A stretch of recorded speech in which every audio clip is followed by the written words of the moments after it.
Welcome to the Over 40 Alpha Podcast with your host, Funk Roberts. We are live, people, and welcome to the Over 40 Alpha Podcast. This is episode number 37. And I want to ask you something before we even get into this. Where have all the men gone? What's happening to us? Welcome again, guys. Thank you for taking the time to spend with me.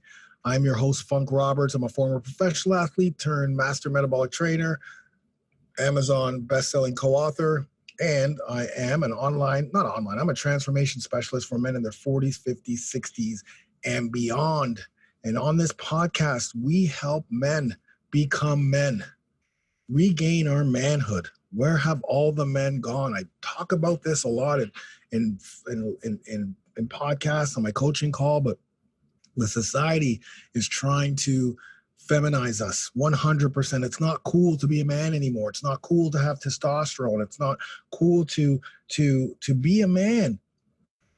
To be a man, to be what we're put on this earth to do, provide, protect, and procreate with our queens, to be the king of our kingdoms, whether it's our homes, for our families, our kids, our wives, or whether it's for the community that we are in, whether it's our jobs.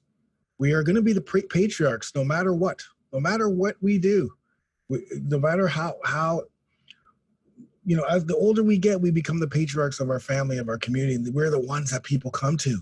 We're the ones, our kids look to us for help. When things happen, bad things happen, people die. We're the ones that people come to help them grieve. What do we do when tragedy happens? What do we do? Dad, grandpa, I'm coming to you. You're the leader of this family. That's what we are, but we're not.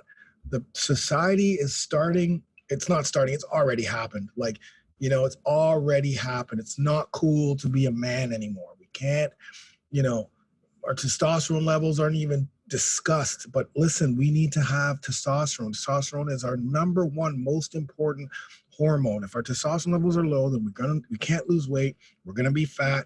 We're gonna have no energy. We can't have sex. We can't, we have erectile dysfunction, moods down, can't build muscle.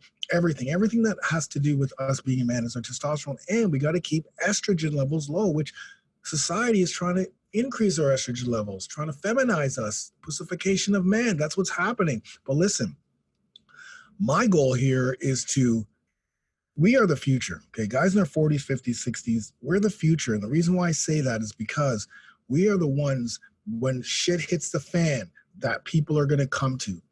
I'm telling you right now, when something happens, a tragedy happens, some crazy thing happens, your wives aren't looking for their pussified male friends. They're looking for their masculine male friend who's going to protect them, or husband, or whatever it is.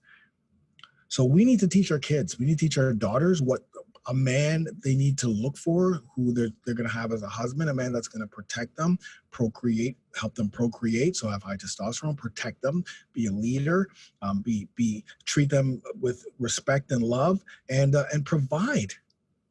But that comes from you, right? And your sons, obviously, they have to learn how to become a man. You have to be a man to become, but it only starts with one, you becoming in the best shape of your life, the best health of your life, so you can handle all the situations.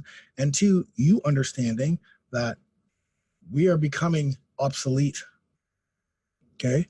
I'm not talking about like in the corporate world and all that shit. I'm not even talking about that. I'm talking about us as men, as the health for our families. That's what I'm not talking about corporate and all this shit. I'm talking about when it comes down to it, as a man, the society's trying to feminize us. It's happening. It's right in front of our face. So today I'm excited because I've got my very good friend and author of this book called What's Happening Now, What's Happening to Us, Regg Miller. That's my man. It's very important. Now, we shot this a while ago, but I'm now releasing this now because I think his book is now released.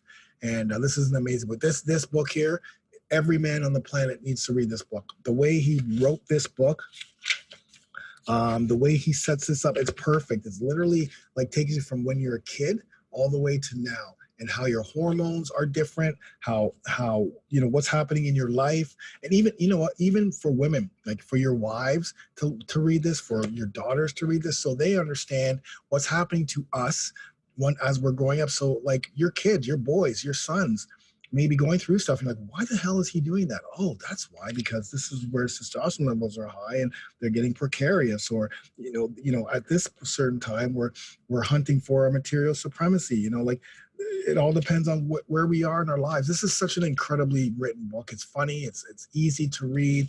I love this book, man. But it's cool because it teaches me about, like, my son's 23, so what's going on in his head right now, what's going on because of his hormones, what's happening, right?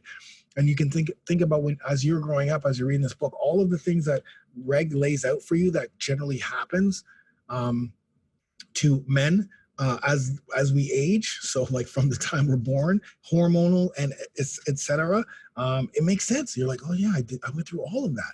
And then now my kid's going through all that. So this is good for women to read, but all men should read this, so you know where you're at, you know what's happening to us. And we need to regain our manhood, right? We definitely do. So I'm so excited to have Regg on. This is going to be really good. He's an entrepreneur. He wrote this book. He's got a couple other books, I believe.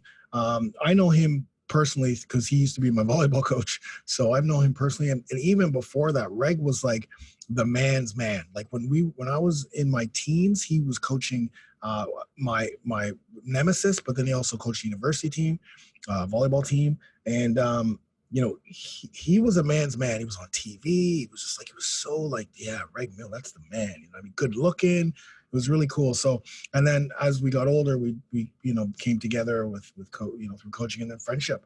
I wear the lock. The lock is a compression short that he created. So he's an entrepreneur. He creates things. It's amazing. But I'm so happy to have him on the podcast. And talking about testosterone, as you guys know, I have partnered with Let's Get Checked. This is a home testosterone kit that I want you guys to definitely get your testosterone checked, because until you know where you're at, you don't know what you need to do. So it's really important that you get your testosterone checked. Go to over40shred.com/test kit. And what I need you to do is use discount code FUNK20. It's going to give you 20% off this amazing test kit. And they will send you'll fill out the information, you'll purchase it using the discount code. They're going to send you this in the mail. It's going to come within 2 to 10 days. 2 to 5 days. I think it came with me. I live in Canada. It came in like 2 days. You're going to fill out the information. You're going to, I don't know, if you're listening to this right now, you can't see, but I'm going to explain to you. You're going to fill out information, and you're going to put your blood into a vial. It's a very small vial. You're going to prick your finger. Then you're going to put the packaging into a pre-posted bag. You're going to package it all up. You're going to go to UPS. You're going to give it to them. They're just going to take it from you and send it. Then you're going to get an email saying, hey, we got your stuff. We'll get back to you in a day. Next day, you're going to get your results. And then 2 things are going to happen if you have low testosterone. One, nurse is going to call you to do some consultation. Amazing. Like, where does that happen? And number 2, you're going to go to over40alpha.com and join my program for free. 30 days free. I'm going to help you get started in boosting your testosterone naturally, like I do with thousands of men on a freaking monthly basis. It's incredible. But you need to go to over40shred.com/test kit. That's all one word, TESTKIT. Click that link, fill out the information, and get that testosterone check. And the other thing is, we have contests every month. This month's contest, we're giving away our nootropic, Mind Muscle. Right, this is one of my nootropics to give you energy, to boost your memory, clarity. I use this all the time before I work. I'll throw down 2 of these with my coffee with olive oil. Sorry, coffee with coconut oil. And this helps me stay clean, clear, gives me energy. It's amazing. It's Mind Muscle. I love it. Again, this is one of our supplements. It's a nootropic. So we're giving it away for free. All you need to go to over40shred.com/contest to enter. We're going to give 3 of these. So 3 people are going to win this. Go enter, go to over40shred.com/contest. Then you're going to do 2 things. Number 1, you're going to put your email in, so I know who to send this to when I pick the winner, or not me, but our team chooses the winner. And the second thing you're going to do is you're going to give this a 5 rating, man. Give this a big rating and leave a review. If you leave a review, you'll enter to win our Mind Muscle, which is a nootropic. I love you guys. You guys are awesome. So enjoy this podcast. Remember, this was shot a while ago, so things may not look the greatest, but it sounds great. And this is Regg Miller. We're going to talk about where have all our men gone and talk about what's happening to us. All right, enjoy. We are live. We are live. We are live, people. And you know what? First of all, my brothers, first of all, I love you. That's obviously. And number two, we have something new today because today is the first day we're doing this. I'm doing a podcast with video. So that's really exciting. And I think it's really exciting also because the person that we have on, Regg Miller, who is not only an author and will be a best-selling author, especially with this book, What's Happening to Us, which is what we're going to talk about today, and just talk about, just the contents and how I started reading this book. I mean, so let me back up. I've known Regg since I was like 14 years old, I think, and I'm 49 now. So, Regg was a coach in volleyball, coached high level, coached university, but it was just someone that we always looked up to. He wasn't my coach, but he coached against me, but still it's the guy that we always looked up to. And then we just became friends right after. He coached my senior men's volleyball team, and we became good, close friends, good buddies. He woke me up yesterday. He came to my house and woke me up yesterday to hook me up with some of his other products. But anyways, it's amazing to have him on because today we're going to talk about what's happening to us. And this book is literally I think this is like the gold standard book for every man, but specifically us guys in our 40s, 50s, 60s, and 70s who are living in the society that we're living in now, in North America, where, things are changing. And so, first of all, I want to introduce and welcome Regg Miller to the Over 40 Alpha podcast. Regg, thank you so much for being on the show, brother. How are you? I'm good, Mr. 40 Shred Funk Roberts. Yes, sir. Happy to be here, man. Excellent. Good, man. Great to have you here. Great to have you here. So, what's happening to us?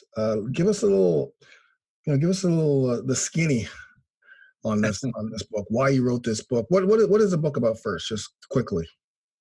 The book has two reasons, right? The book has two purposes. One, it's to talk about men to men, that it's okay to be a man, right?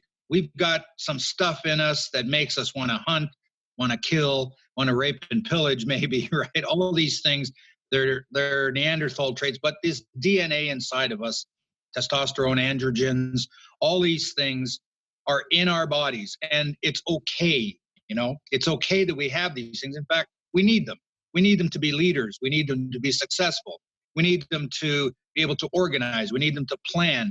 We need them to grow strong, right? We need all these things.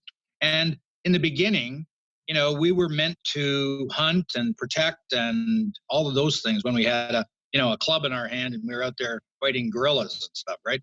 And fighting the lions and tigers lying in the, getting food for our family. So we had all of these traits that we have. So fast forward to now, we don't have to do any of those things, right? We don't have to really hunt. We just go down to the local food market or, we hunt for fun maybe, but that's really not true sport, right? And it's not out there to save your life. And also procreation, right? Which is a big part of why we're around. We supply that Y chromosome that makes boys or girls. And, those two things in our society, and I want to be specific here, in our society, North American society is unique to the world. We have, and one of the reasons that is because when we brought women over here from Europe or wherever they came from, they didn't come over here because they wanted to amass a fortune, right? They didn't come over here to, get better lifestyles. They came over here because they basically had nothing over there, and they weren't in a position of power or money or anything like that. Couldn't marry for extra cash or bounties or anything like that. So when the men brought the women over here, they actually liked them. So we got a woman who could, skin a rabbit, shoot a coyote, help around the yard, and because of that in our society, men started giving women a lot more latitude, right? And gave them a lot more credibility. And we wanted it that way because we viewed women as partners, whereas most of the other world, women are subservient, they're sexual objects. I mean, go to any of those countries out there in the, other part of the world. And, women don't have a lot of freedoms. But in our society, not only do women have freedoms, but men, lawyers, everything, our system and everything has gone overboard to protect women and give them equality. So we want our women to have every advantage that we have. Now, what's happened because of that is actually women have gone a little too far. Right? Now, I just read an article on Wall Street last week that basically says men in the Wall Street purvey, they're afraid to take women out for lunch and mentor them now because they're afraid they might say something inappropriate, look at someone the wrong way, touch somebody and hint at something. And this Me Too movement has really put a lot of pressure on all men. And men are now retreating because they're helpless at this, actually, right? You know, like we've all seen this situation 1,000 times. You're at a party, girl comes up to you, gives you a big hug, kisses you, maybe even grabs your butt, right? You know, it's all good. Do that to a woman, oh my God, right? You're in a heap of trouble, right? Yeah. And especially in the public environment. So that's one reason. Sorry, just let me finish this last thought, right?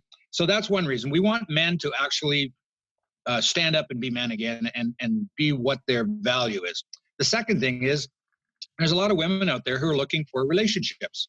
And in order for them to have a good relationship, they need to understand men and what we're made of so that they can use it. And I like to say we want to complement each other, not compete with each other, right?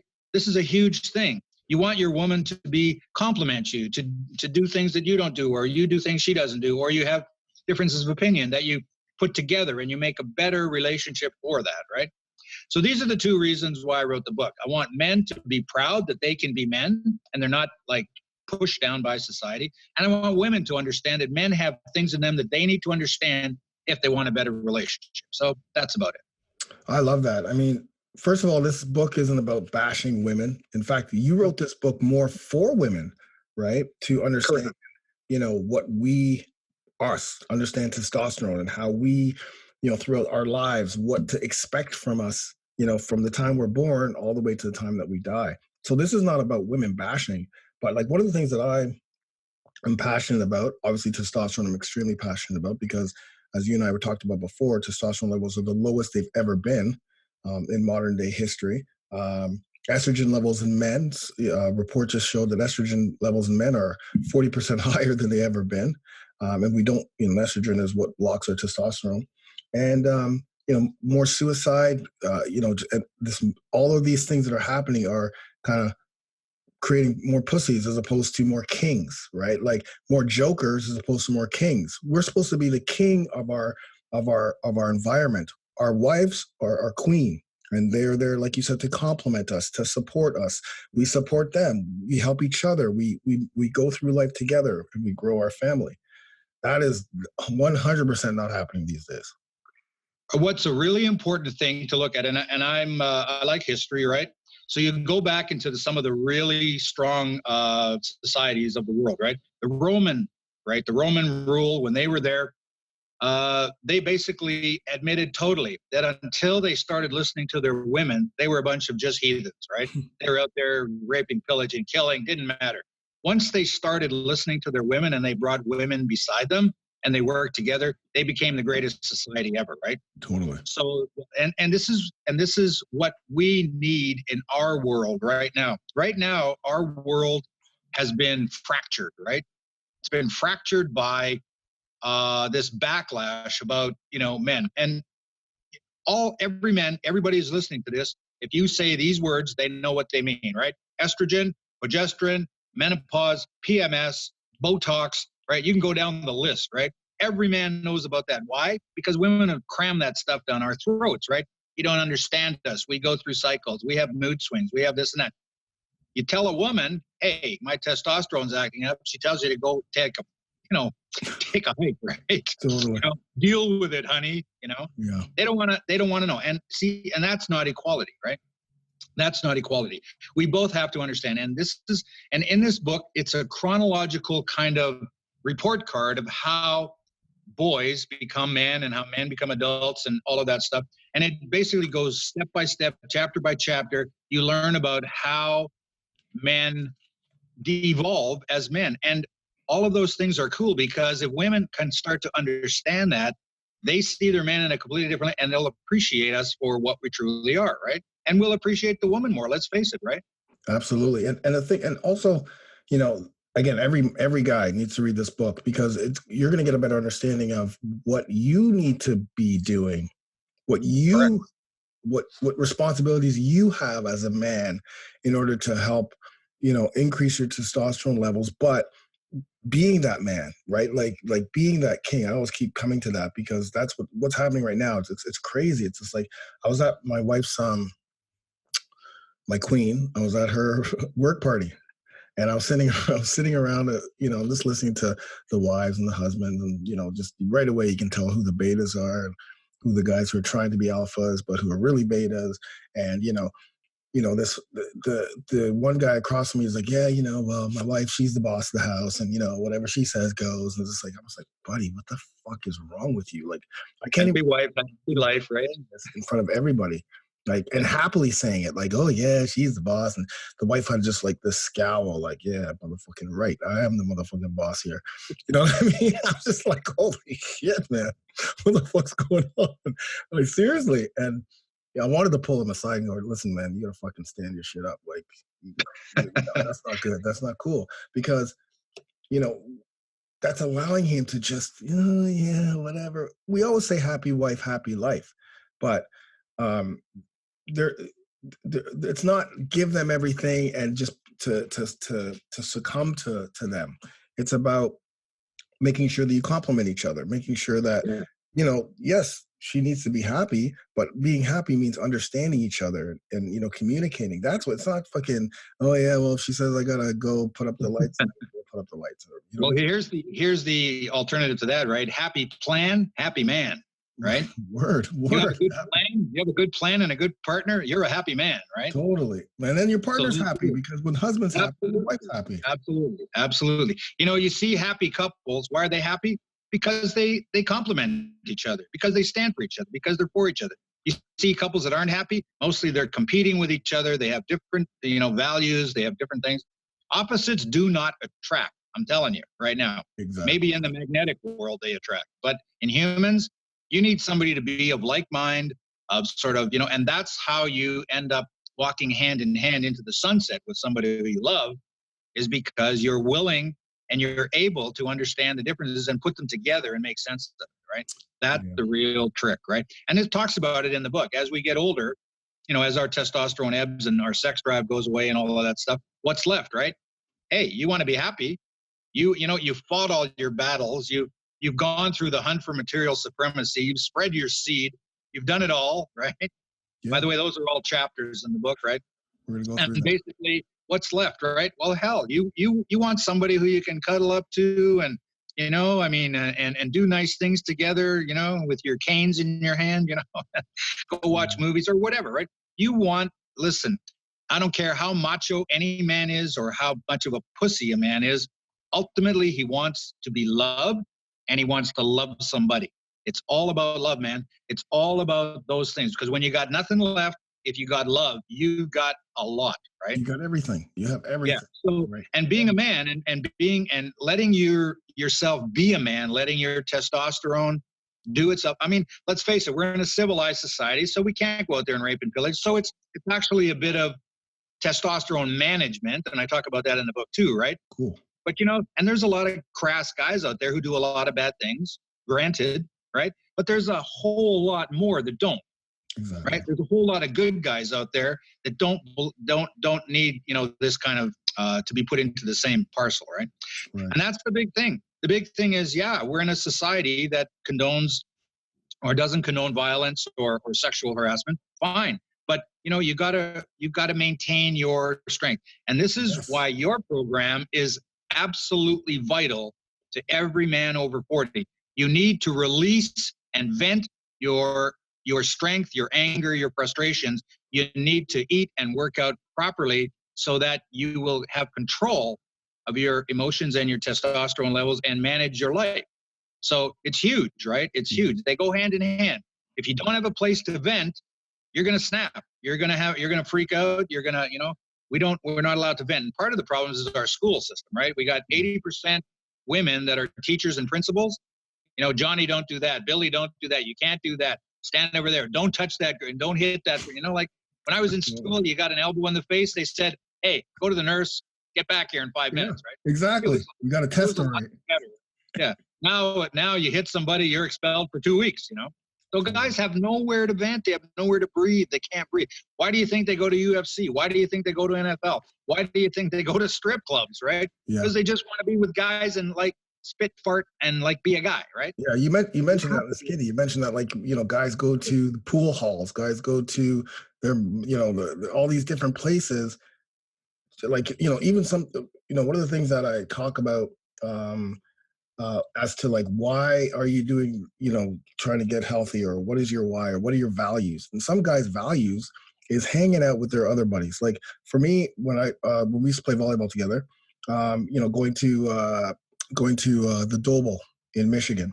Okay. For me, yes, I want to win the Doble 100% because that's like, you know, supremacy. Like, again, that's where testosterone's rising, and that's huge. You win the Doble that whole night, you are the king. Every woman wants you. Every guy wants to be you. You are respected by everybody.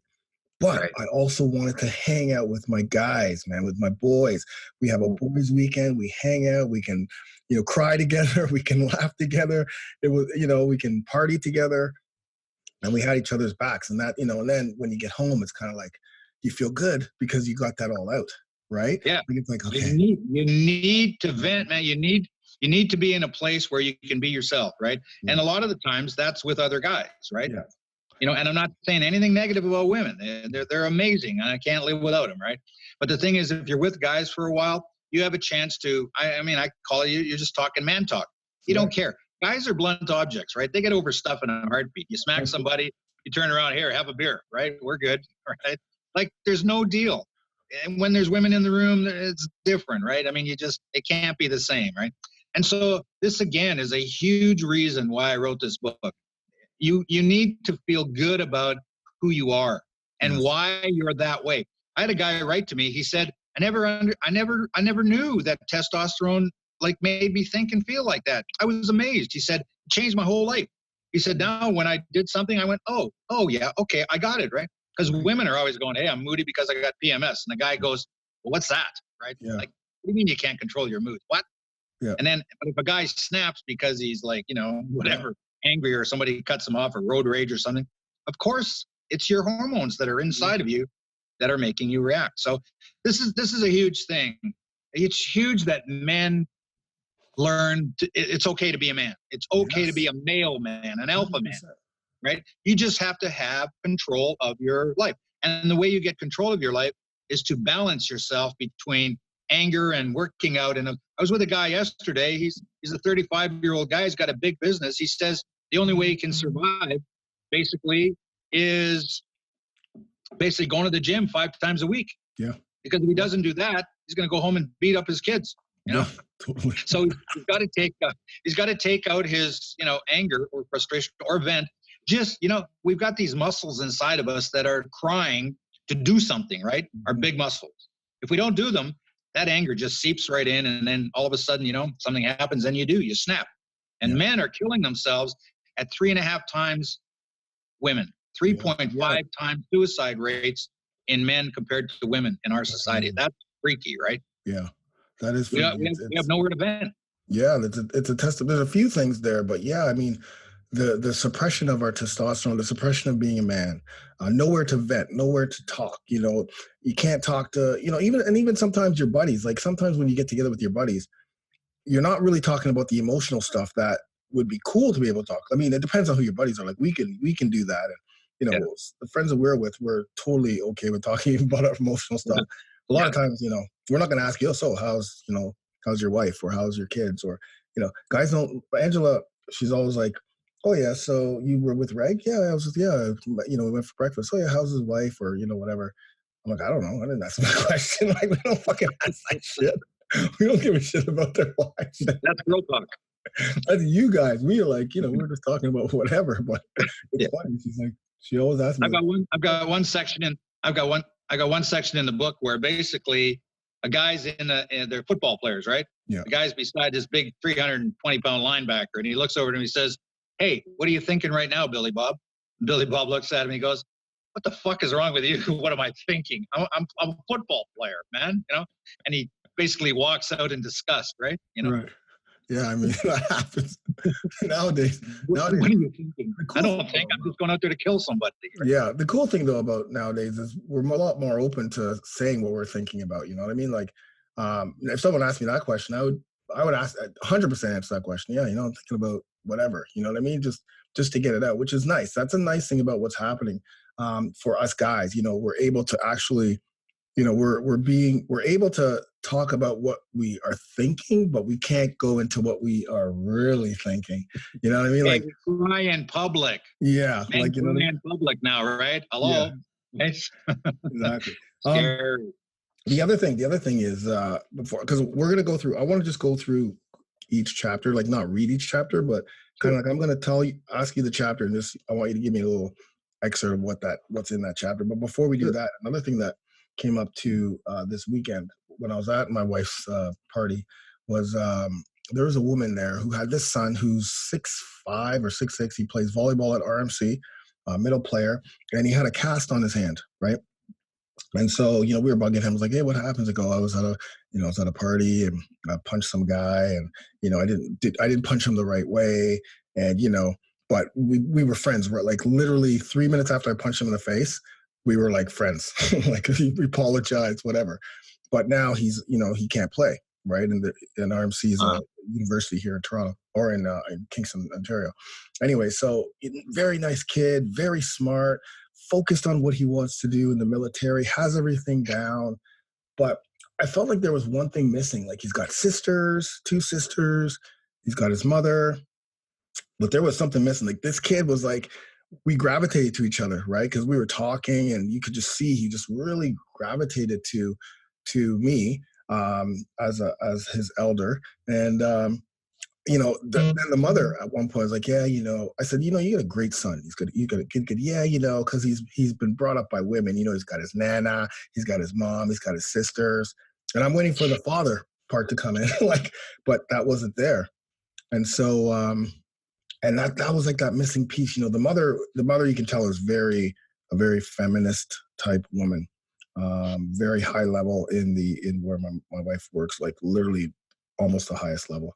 And so but you could tell that that was missing, and that's gonna hamper him as he gets older, you know what I mean? Like unless he reads this book right here, because then he'll understand how he can use that testosterone. And the fact that he couldn't punch, like 100% is like, "Oh yeah, I didn't really know how to punch." Like, yeah, of course you didn't have someone to freaking teach you how to punch, man. Come on. He knows how to slap. But anyway, he's an amazing kid. I actually really, really like this kid. Very smart. But as men, we also need to understand our testosterone, understand who we are as men, and then be able to help our sons become men and understand what's going on and help them understand what's going on. Because what we're gonna do right now is I'm just gonna go through each chapter. Like I'm just gonna talk about. I'm gonna give you a quick blurb on each. Yeah, and then I want you to just kind of give us what that chapter is. That cool? Yeah, that's cool. Yeah, because I think the way you've written this book was incredible, from the time literally that you are born till the time you die, right? Yeah, it's basically a chronological approach to how testosterone affects you as you age, as you grow older. Yeah. So the great thing about this is, we talked about, for the man reading this, it's perfect because they understand, obviously, when you're in your 40s, 50s, 60s, what the hell was going on when you were younger, what the hell's going on now, and what the hell you look for as you get older. Also, for the guy who has a kid, who has a son, it will also give them an update on what the hell's going on with their kid's life at the time they're 12, they're 13, they're 14. Why are they acting this way? They're 5, they're 6. Why are they acting this way? Some of those things will start to go, "Oh, that makes sense, man. This guy's testosterone." More importantly, it'll show the wives or the mothers what's going on. And that's huge, right? Because they do have to understand what happens when young men grow up and what happens to their body, their mind, and everything, right? And this is a huge thing. Just one quick story before we go. I had a woman who had single mom, 2 teenage boys.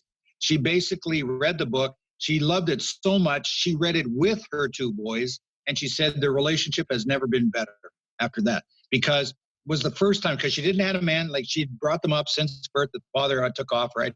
She had these two guys and basically was trying to do the best she could. But when she got the insight into the book, it changed her whole life. And it changed the way that her and her boys talked, interacted, everything. She became a little more manly. She understood a few more things, and the boys respected her because now they could talk to somebody who kind of figured out what was going on inside their head. So it was a win-win for both everybody. Yeah, I was about to say, for women specifically, single mothers who have Especially to rear these kids, now they have an understanding, and now their sons can come to them and say, okay, well, mom actually understands what the hell's going on, so I'm going to go back to my mom and see what's going on, right?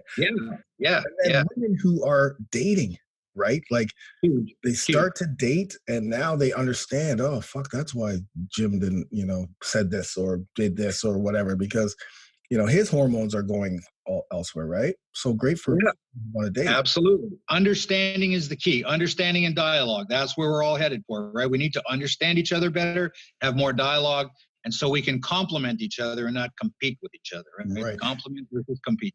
And before we try to understand women, because obviously women are always asking us to understand them and communicate, we have to understand ourselves. We need to know what the hell you're going through. Huge. Right? That, how the hell are we going to appreciate and understand what they're going to do, and then how are we going to come together? Like for me, I understand what's happening with my body, with my testosterone, how I'm bringing it up.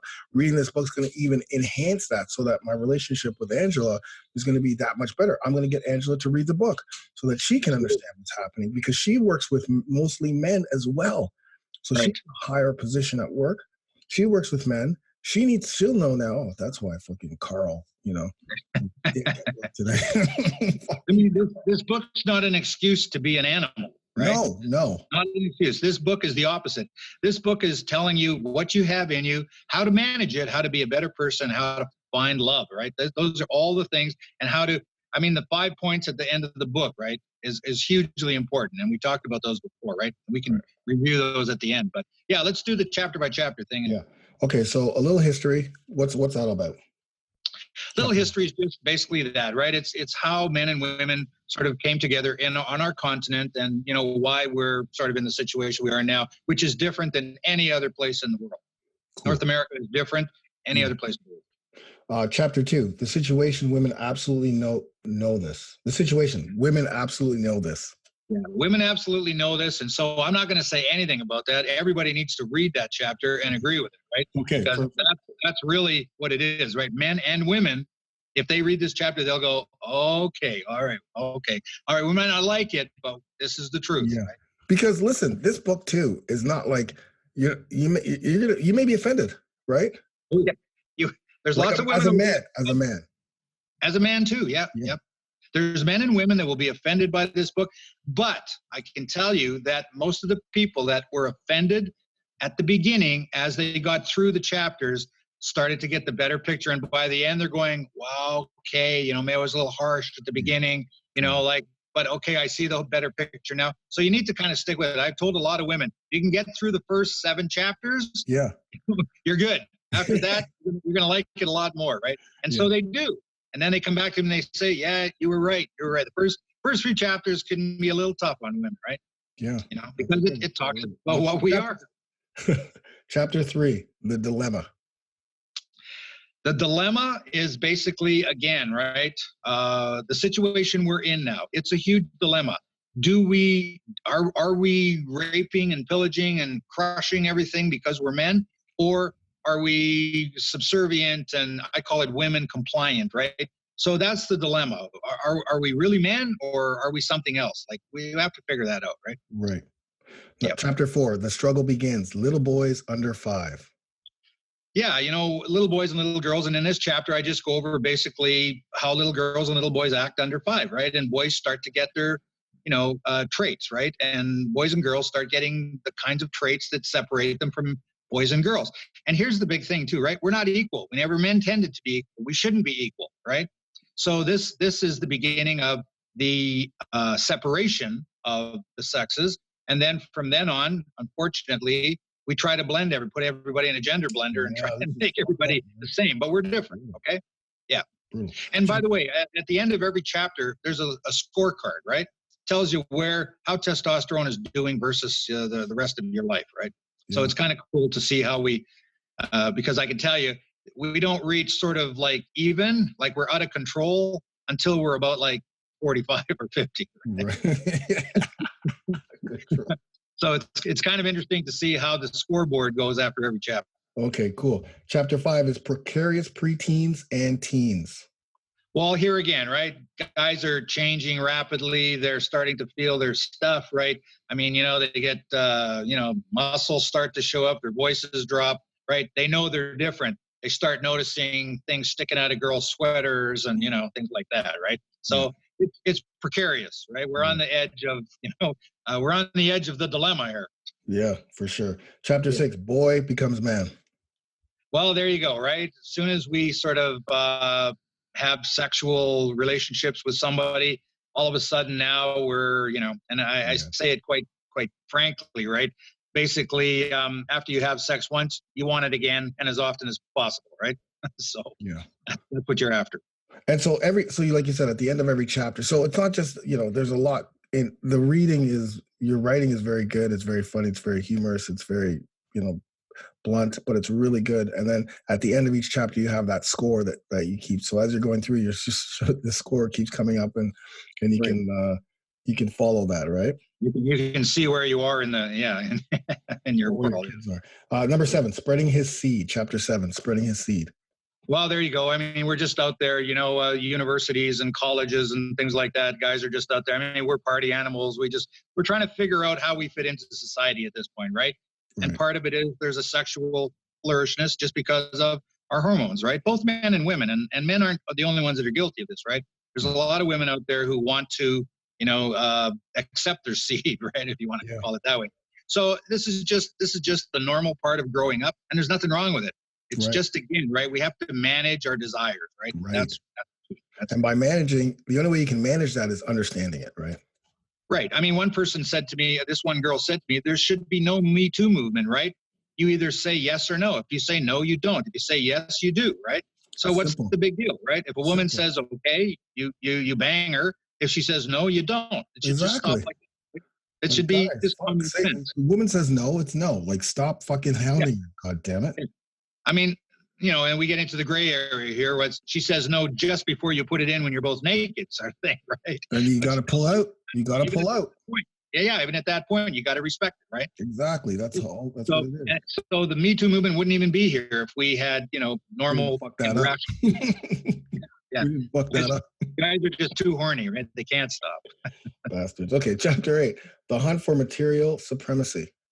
Yeah, this is cool because, at every point in a man's life, he wants to own everything, right? He wants a Ferrari. He wants, he wants the penthouse on the beach. He wants the oceanside pool, right? So this is a normal phase that men go through. And part of it is related to their testosterone because we are, we're conquerors, right? Yeah. So we want to go out there and conquer. So that's basically what that's all about. It's funny. It's funny you say that because, like, I'm not. So, you go onto YouTube and you see all these, guys promising wealth and like, hey, and they're walking out of their big house or they get out of their Ferrari in front of their massive house and they're like, I wasn't always like this. And they walk through the house, they're talking about that. And that's like, it's constant, right? And me personally, like that's not the type of, if I was to do a coaching program where I'm going to coach other guys online how to run a business, I wouldn't be showing off me coming out of my pool and like, this is my house now and it never used like, I don't understand how that, why someone would be like, oh, okay, well, if Funk has all that, then I'm going to get him to coach me. But after seeing chapter 8, the hunt for material supremacy, that totally makes sense, right? Like, yeah, that is, guys want everything. They want the hot chick. They want the nice car. They want the big house. And if you hit that button, that, chapter 8 button, then I guess as a marketer, you're going to go far.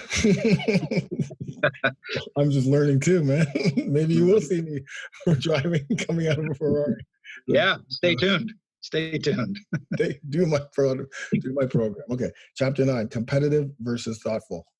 Yeah. So here's the first sort of breakdown. This is where the girls kind of like start getting a little more into the reading because as you said, like at these points, up until a while ago, like in the old days, and a guy was a guy, a man was a man. He didn't cry. He didn't do anything. He was just a man, right?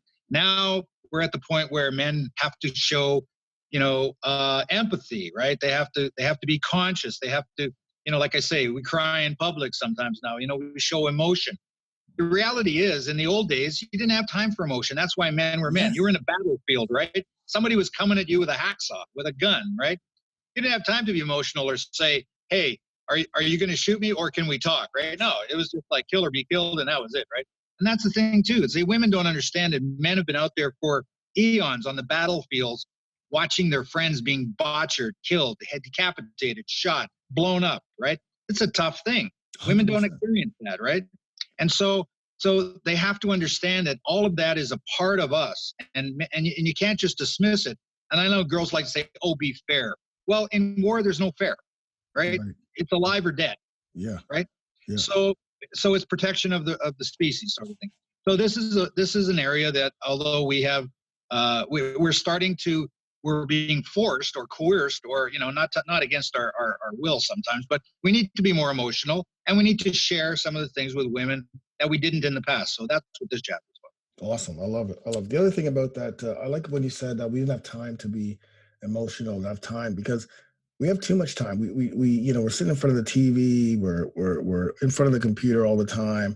We're not doing the things we're supposed to. We're not training. We're not eating healthy. We're not, like, back when, before the Industrial Revolution, when, that's probably the tightest knit families, where you lived on your farm, you had your kids working, your wife was working, and you were working to make money from your farm and feed your family, and you're rearing your kids, and you're teaching your son, and you had and life was hard. Life was fucking extremely hard. You're up 4 a.m, you're asleep, 11 at night. You continue to do that daily, but they were happy. People were happy. Families were happy. Families were close knit, and you didn't have time to do anything because you're always, grinding. You're always providing. You're always being the provider that you're supposed to be.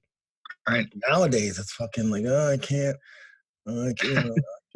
eat healthy. Pussy. Yeah, exactly. It's crazy. Like, I can't. It's too hard. And not only that, like, everybody had their role, right? The father did his thing, the mother did, the kids knew their roles. Yeah. They had their chores. They had to do things to be functional. Now it's like, oh, I don't want to. I don't have to. I don't need to. Like, who cares? Like, somebody else will do it. I don't want to do that. Hey, I tried to pay my son $10 to cut the grass a couple of years ago. He said it wasn't enough. Can you believe that, right? Yeah. When I was there, my dad said, "You're cutting the grass, or you're not going up." Right? You're not doing shit. Yeah, exactly. Yeah, that's it, right? Mm-hmm. So it's gotten out of control, right? We need to step back a little bit and be more assertive of what we are, and define the roles a little better, and work on that, right? As a unit, men and women, right? Yes, for sure. Yeah. Okay, chapter 10, falling in and out of love. Well, that's self-explanatory, right? You fall in and out of love, and basically, when you're in love, like, the world's your oyster. When you're out of love, man, get out of the way, because I got a bazooka, right? Exactly. Exactly. Chapter 11, marriage material. Yeah, well, this talks about, the potential of when a guy should get married, and what he should be looking for when he gets married. And I mean, most of us, a lot of guys have been married 2-3 times. We all know that most of the time, first time we get married for all the wrong reasons, right? Whatever it is. So this chapter just sort of goes through those things, and it just sort of reestablishes, that you should be thinking about things before you get married, and you should have a plan, right? Because, like I say, if you have a plan, you're a happy man. Happy man. I like it. If you got a plan, you're a happy man. I like that, man. Business of business, chapter 12. Well, that's a little extension of the hunt for material supremacy, right? So now I maybe have kids or whatever, and I have to figure out how to function, how to make my family, the best it can be, and how testosterone affects you at that point in your life, right? When you're sort of like past, you've had your kids and everything like that. That's what that one's about. Okay. Chapter 13, children or not, here I come. Well, that's explanatory, right? I mean, if you bite the bullet and you have kids, you got to be responsible for them, right? So testosterone plays a big role in that. And this chapter goes into what you were talking about before, right?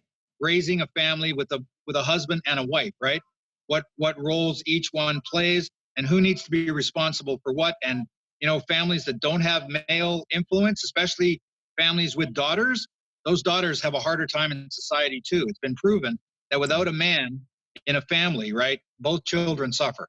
100%, 100%. Guys, you have to be a father to your children. Yeah, you have to be a father to your children. Not even a question.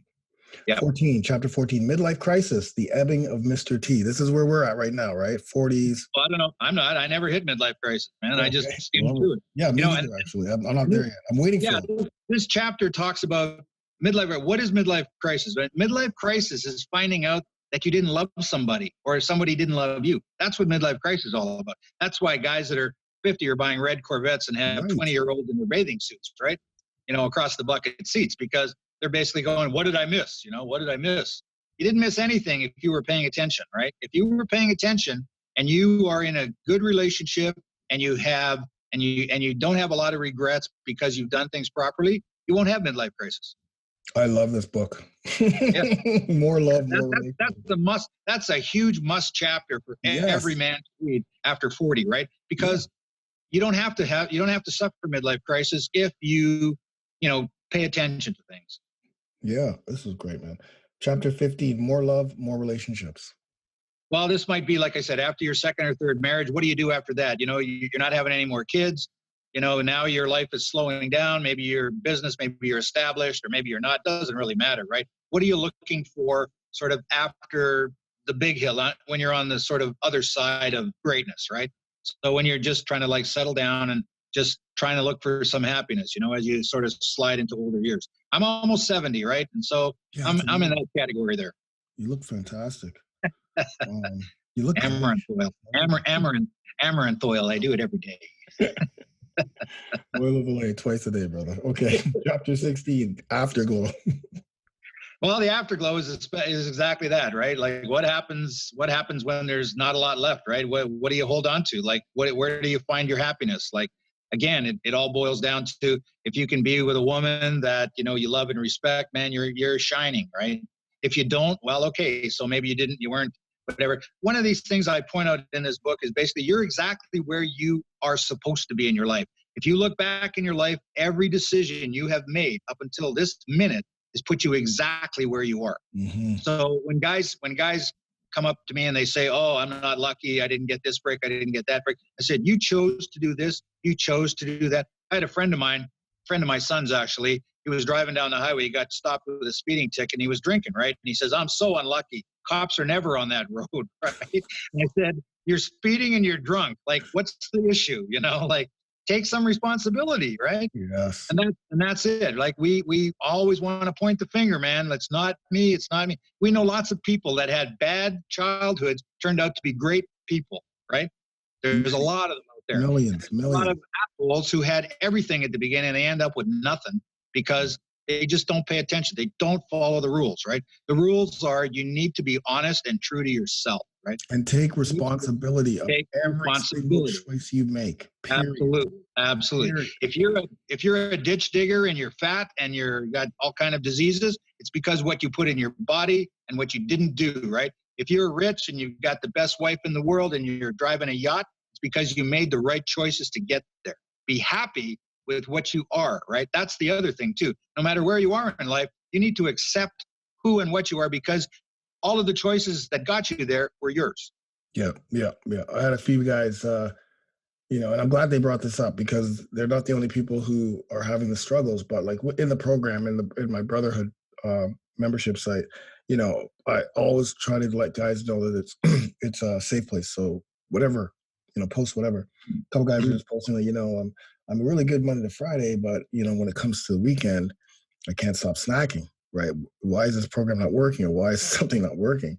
And it's you're not taking responsibility that you are the reason why by snacking and by sabotaging everything that you've done during the week. So you have to take that responsibility. And these guys are because they ask for help. So I'm not ditching the fact that these guys asked. What can I do? Yeah.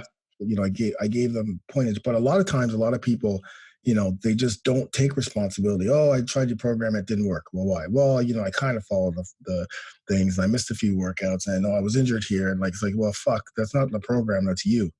Don't blame the program.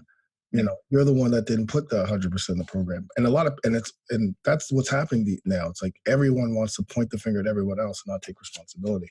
Right. You know, if you're watching NFL football from 10 in the morning to late at night, you're going to snack for sure. 100%. Exactly. Like, this is what I do. This is what I do on NFL Sunday. I tape every game and I spend my day doing stuff. And then at the end of the day, I spend an hour watching all the games. Right. Exactly. That's it. Right. Yeah, for sure. Chapter 17, testosterone's last gasp. Yeah, well, here we're at the point where, you know, like I say, we're at the end of the road, basically. Remember, this is a chronological book, so this is in your 60s, 70s, 80s, whatever. You know, you don't have that much testosterone. You don't need that much testosterone anymore because you're not out there trying to conquer hills or trying to, you know, move mountains or anything like that. You're either with somebody or you're not, and you know, how do you deal with you know, your last gasp sort of thing, right? And you just go out there again, right? It's just trying to make the most of every minute. You know, when you make the most of every minute in your life and you make it valuable, man, your life is a completely different, right? Totally. 100%. Completely different. Yeah. Chapter 18, do women need men at all? Well, that's the $24 question, right? You know, the Y chromosome is shrinking. I mean, they're talking about maybe in 500 years, you know, the male population will be down to like 5%, right? You know, so this is a chapter that you can read and you can like decide what you think about it, whatever. But there's a lot of women that agree with this chapter, right? Yeah. They don't need, they just cause problems. So that's awesome. Like, guys, get this book, man. Get this book. Where can people get this book? You can get it on what'shappeningtous.com, just on my author site, or you can go to reggmiller.com and it'll take you to this site. But basically, just what'shappeningtous.com, and or it's on Amazon. You know, go to the website. Ship it out. And if you mention that you got it from this podcast, right? Yeah. We'll figure out. We'll knock off 20% or something. Okay, so Funk. Just put Funk. FUNK. Sure. Okay, yeah, I'm not done yet. I just wanted people to see this book and get this book. Yeah. Let's go to the bottom line and final wrap up for testosterone and balance. You said those 5 things, right? Yeah. Be proud to be a man. Is this the 5 things? Yeah, those are the 5 things. Yeah. So be proud to be a man. Take care of your women and family. Number 3, be a role model to young people with your kids. Number 4, stand up amongst enemies that mean you harm. Number 5, work toward love and understanding. And that's it. And let the testosterone roll, man. Yeah, man. That's you know, I talk about being an over 40 alpha, and those things are, you know, it's a combination, you know, it's a good fit. To become an over 40 alpha, you got to read this book. That's my new thing. Read this book, because this book will totally, you know, equip you with everything you need to be an alpha male. And it's okay. You want to be an alpha male, right? So being an alpha male doesn't mean you're a douchebag, right? Like let's make that distinction right now. Because you're an alpha male, you're not a douchebag. Most douchebags who think that they're alpha males are not alphas. You know, they're loud as I'm big and loud. Like that doesn't make you an alpha. You know who the alpha males are. Trump's not an alpha. Trump is not an alpha. Okay, Let's get that straight. Trump is not an alpha. Let's get that straight right now. Exactly. He can cower very easily. This is amazing. What'd you say? Bone spurs. He's got bone spurs. Okay, so this has been awesome, man. I love it. I'm excited about reading this book. I'm going to start reading it on my way to my doctor's appointments. Why don't we have a follow-up chat after you've read the book? We could have a follow-up chat and we could talk more about some of the stuff. Right? Awesome. And yeah, guys, please read this book. Get Regg Miller's What's Happening to Us at what'shappeningtous.com or Amazon. But go to .com. Buy it. I bought the book too. Regg gave me this book, but I bought the book too. Yeah, I mean, support your over 40 alpha, man, and learn. This is the first step you need to take. And then after you do this, you can, you know, join the over 40 shred team. But no, this is great. We're going to get your wife to read it too. Get your kids to read it too. Get your sons to read this book. You know, read it with them. Read it with them. Do a family thing, right? Do a family. Yeah, because again, this is a blueprint. This book is literally the blueprint for your kids' success, for your son's success. So as soon as your kid can read, this should be the next here. You know, there used to be a book called What's Happening to Me. That was a book that my mom bought me when I was like 10. and it talked about hormones and hard-ons, and I used to look at the book because there was nudity in the book. I think it's to whack off to that. It's just the testosterone in you, man. That's normal. Not even understanding what the hell's going on. 10 years old, whacking off to what's happening to me. That's the testosterone warrior. When I was, my whack-off material was when I was like 11 years old. But this makes sense. What's happening to us? This is really good, man. I love it, man. Any last words for anybody? No, just if you have it, keep an open mind and enjoy it, right? It's really, I'm not a doctor, a PhD or anything like that, but all of these things are from thousands and thousands of men that I've been in contact with, and women too, all my life in all parts of the world. And this is just, I think it's basic reading, and it's credible knowledge, right? I mean, all of these things that are in the book, they're real, right? I'm not blowing up some hype or anything like that. Everybody who reads this book, everybody, even the women that don't like it, at some point admit that I guess that's true, right? That's what I get from them, right? I don't like it, but I guess that's how men actually think, right? Right. Exactly. So I mean, that's all you got to say, right? So it's worth the read. It should be the Over Shred 40 Bible, right? 100%. This is the Over 40 Alpha Bible right here, man. Everyone should read this. You got to read it, guys. For instance, we're going to figure something out how we can infuse it into the program so that make it mandatory. It's like it's a 4-hour read, right? You get on a plane in New York, you fly to LA, you're done, right? So it's that kind of thing. Instead of watching NFL football, tape 2 games and you'll be done, right? Right. Then watch the highlights. I love it. All right, man. Thanks so much, Regg, for being on the show. I appreciate it. And again, Regg Miller, REGG Miller, what'shappeningtous.com. Grab the book, buy it, read it, live it, love it. We're out. Thanks, guys, for being here. See ya. Peace. See you. Thanks.